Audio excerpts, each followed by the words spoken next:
can you tell me, first of all, Jim, tell me your name and who are you and what do you do, if you want to tell me what you do, just in a nutshell, really. Jim Parker, father, husband. I run quite a few businesses as a managing director, originally accountancy, finance and stuff like that in industry. And now I own real estate businesses, fund management and estate and letting agencies. What difference between doing all the things that you do, what are you doing for Fife, the people of Fife? For me, Fife is home. It's the kingdom. Fife is a great reflection of, I think, the UK as a whole, because you have the St Andrews effect, which is the London of Fife, with Ely and East Neuk, and then the other bits you've got the other end of Fife, and you've got in between, and it's great because it's 50-50. It's urban and it's rural, it's farming and it's industrialised. So Fife is a real good reflection of how the UK economy on a microcosm would work. That is a wonderful summing up in a very short time of how it stands with you and your enthusiasm for it. So, what's your particular relationship with Silverburn in the widest sense of the park and the Flaxlow and so on? What's your relationship with it? Well, I grew up just about a mile away from here, on the links, in East Links. So this was my playground, and it still is today. It's I spent my whole life here, and it's a staple for me. It's consistent for me as well, and it's probably my go-to place. It's kind of like somebody's man cave, I suppose. When you look at it like that, that's what Silverburn is to me. And what do you have particular memories of when you were? What were your earliest memories of Silverburn? My very first memory of Silverburn, and I never knew it was Silverburn at the time. I think I was 6 years old, and we went on a wee expedition. My brothers and my brother and my sister, and we just took a tent from the house, and we put it up where now is the camper van field. That's ironic, eh? After 58 years it is now the camper van field, which we pitched our tent just for the day, and then we went back home. And we were all very young. We were all 8 and 9 years old and 6 years old. On your own? Yeah, we just went on our own. One of our friends actually was throwing out a scout tent. You know, it was an old cotton white thing. That's how old it was. With guy ropes, and we thought, well, we'll take it out for the day and we'll have a wee jolly. So, what do you remember when you were getting a little bit older of the park? Did you use the park and stuff in a different way? We used it a lot of the times. We used to, the pond actually had tadpoles in there. So we used to come and collect the tadpoles, and you would watch them evolve at home in the jar, and then eventually when they would get into frogs, you would let them back into the pond area. And so I vividly remember that. I also remember the donkeys. We did, one of my friends and I, he decided in his wisdom, we'll go on the donkey. You're not meant to, obviously, and you would never do that today because you obviously know, but you were so young, he's like, let's have a shot on the donkey. And we dreamed up this great idea of having a branch with a carrot on the end to get the donkey to move. and the irony was, when he put the carrot in front of the donkey took off like a rocket and he went flying off the back. So these are the vivid memories, and as well, down in the garden we used to play badminton.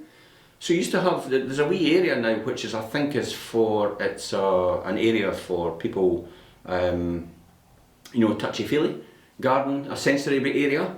That used to be a badminton area. So we used to come along and play badminton that way, my friend and I. We were very, very young when we did that, and as well we used to do ghost tours.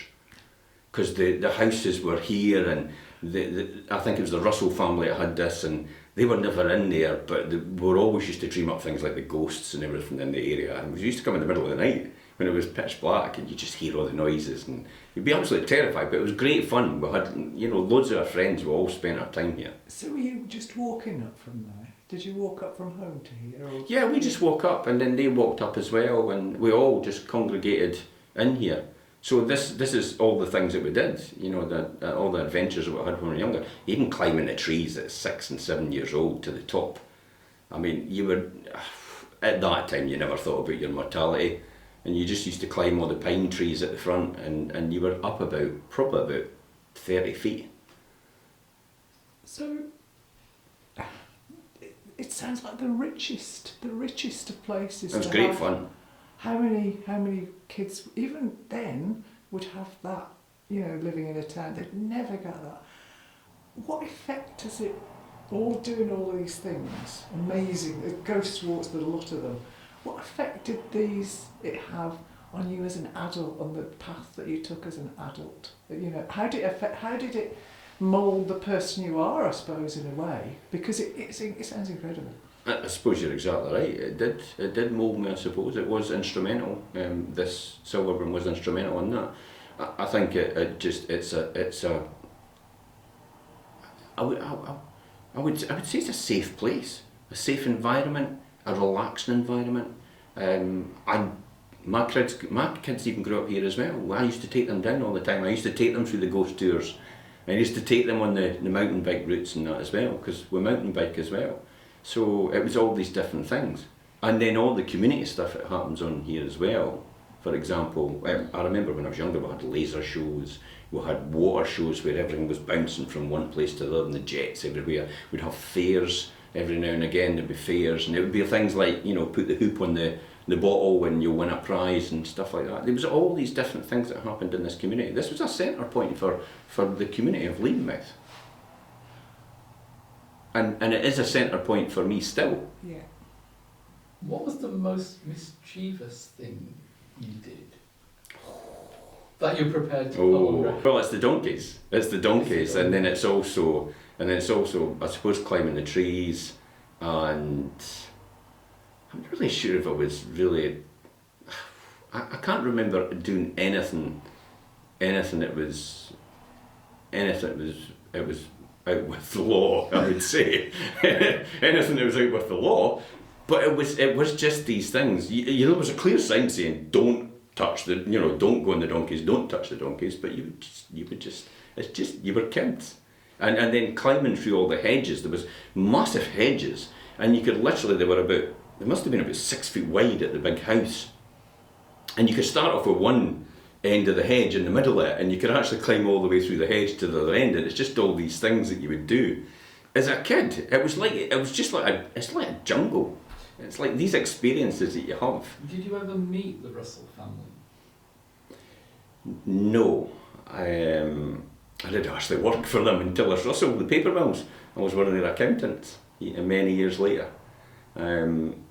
But I remember seeing them. I remember vividly seeing them at the what most people would refer to as the retting pond, where everything is, and the house it was on used to be on the hill, and sadly it's fallen into disrepair. What do you remember of how they looked? Do you remember? It was a classic, turning up in the older style cars. Yeah. And then it was possibly that I do remember they had their table and chairs out sitting outside, because it was all cut back, so it was all open to the sun, and it was all coming into that house. So Jim, the whole remit for Silverburn Park is really based. A lot of it is based, I believe, on encouraging people who have perhaps mental health problems and so on, and to enable them to learn skills, get their confidence and all the rest of it. What are your feelings about, you might not have thoughts on this at all, but just in case, how do you feel about it being a place that's a sort of place that is important to people who are going through this sort of time in their life when they do have mental health problems or could do? What do you think about the role? Do you think it's an important role? That's perfect. That's exactly what it is. Tell me about. That's exactly what it was for me. So when I was, I'll be honest, I wasn't the role model growing up as a child. I mean, I was a person that was asked to leave school in high school and never get to sixth year because I was disruptive. So for me personally, this was stable for me. This area, this was somewhere where I could just disappear and the world would switch off and I would switch on. And I could do anything I ever wanted. It didn't matter. There was no one here to answer to at any point in time. Well, because I didn't see that when I looked to try to find out something about you, I'm afraid, but I think it was the Courier. The Courier said They said to you at school, you'll never turn into anything. You'll never be able to get anywhere. Yeah, my teachers wrote me off. Yeah, my English teacher took me out, the head English department took me out one day and said, "You're the type of thing I scrape off the bottom of my shoe in the morning when I walk the dog." With all that's happening in Silverburn, what would you like to see here in 50 years' time? How would you think Silverburn can develop, and what would be your image of it? Because you have a clear attachment to the place as it was and as you remember it. Ideally, a place where lots of children will thrive, and adults will come with them, their mums and dads, and their grandparents, and they'll see it as a memory they create, and it'll always be with them for the rest of their life. I think that's what Silverburn should be. It'll have things like parkrun. Finally, we'll get it sorted out at some point in time in the future.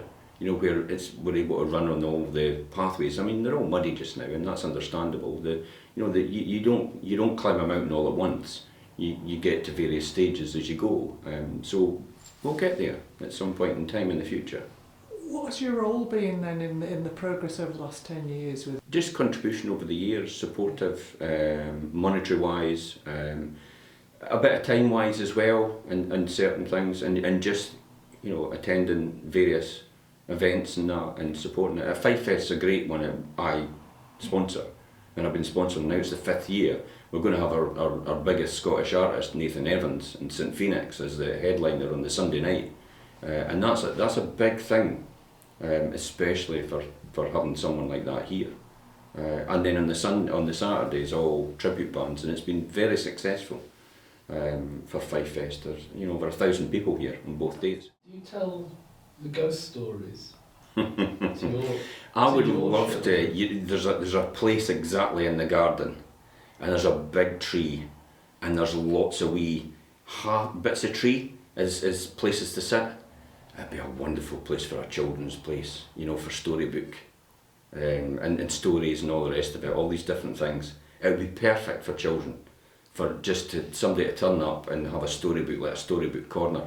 There's lots of different things that Silverburn could have which would enhance people's lives, enhance people's well-being, and they will come out over a period of time, but it can't all be done at once. Just like anything, it's a journey. It's never going to be a destination, and I think what we see now in Silverburn will be completely transformed over the next 10 to 20 years.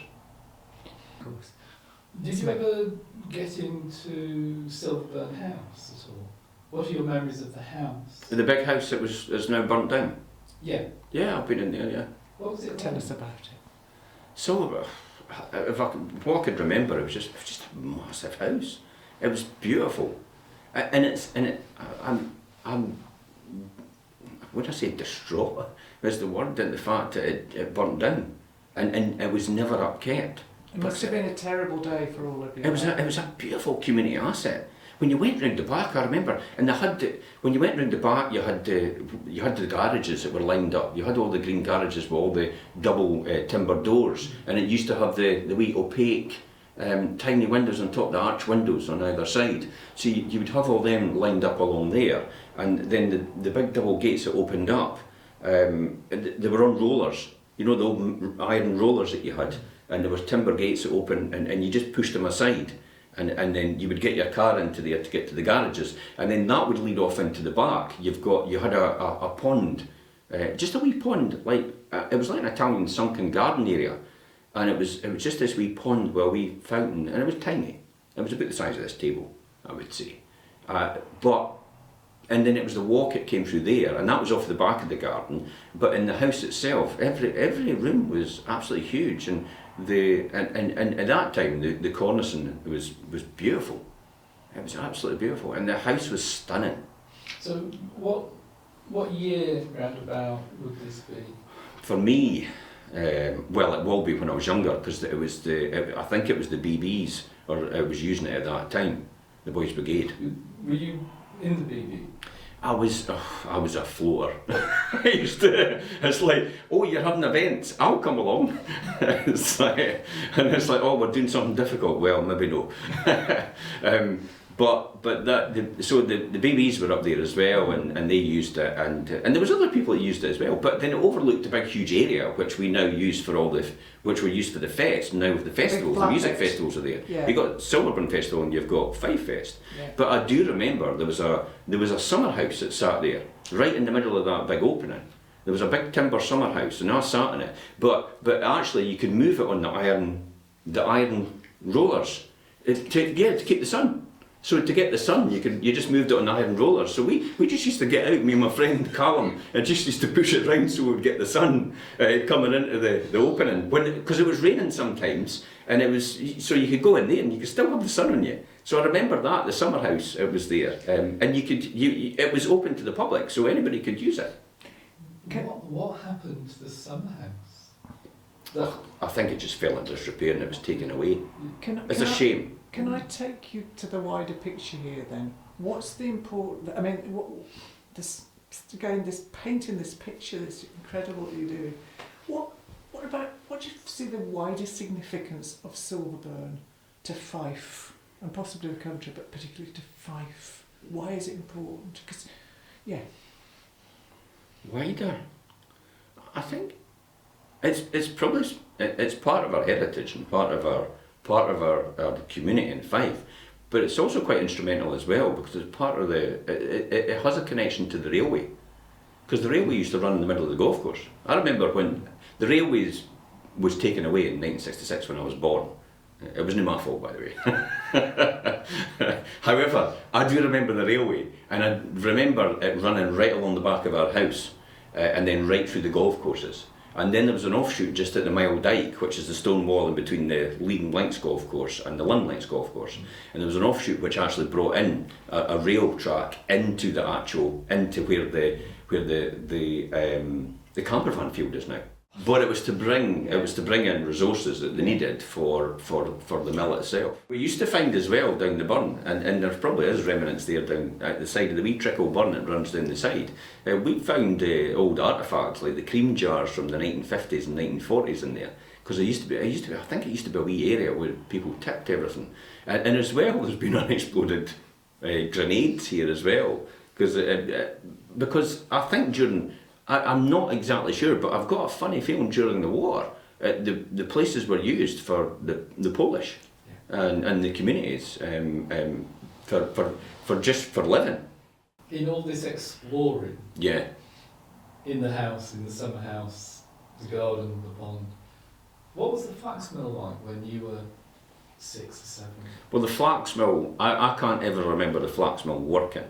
No. The only memory I have of the flax mill, it was the badminton court. The squash court inside. That's the only memory. I did play squash there at some point in time. I remember it was maybe 50 pence for the lights and the wee, the turnkey, almost like your electric meter. I remember that with the flax mill, but I don't remember much else. I do remember over a period of time they ended up having some sort of museum out the back with old pieces of machinery they had, but they also had a wee petting zoo as well out there as well out the back. I do remember these things. But this place was thriving, and it's thriving with loads and loads of wildlife. I've brought stuff, I do every single time I come at this park. I bring bird seed, I bring peanuts for the squirrels, and I just sit there. I've even got a bench there now that I actually sit in, which I bought in memory of my father, and I just sit there and just listen.